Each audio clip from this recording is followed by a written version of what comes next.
রাজ্য সভাপতি হিসেবে কি বলবেন গতকালকের যে ঘটনা? না, স্টেটমেন্ট তো আমাদের মহারাজ যিনি আছেন যিনি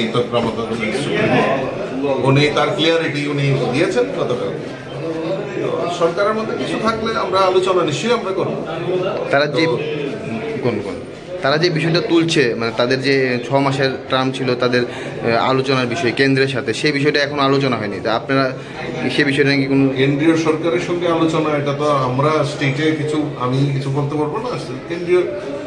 কেন্দ্রীয় সরকারের গোচরে নিশ্চয়ই আমাদের মাননীয় মুখ্যমন্ত্রী নেবেন বা আলোচনা করবেন, প্রয়োজনে আমরা আলোচনা করব।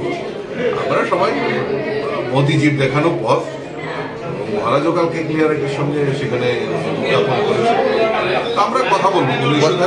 কথা হয়েছে আপনার কি মহারাজের সাথে এই বিষয় নিয়ে কথা হয়েছে? প্রদ্যোৎ বাবুর সাথে মহারাজের সঙ্গে আমার গতকালকে ওনার যে জন্মদিন উপলক্ষে শুভেচ্ছা বিনিময় আমাদের হয়েছে। এই বিষয় নিয়ে কোনো কথাবার্তা হয়েছে? এই বিষয় নিয়ে উনি বলেছেন কথা বলবেন। Thank you.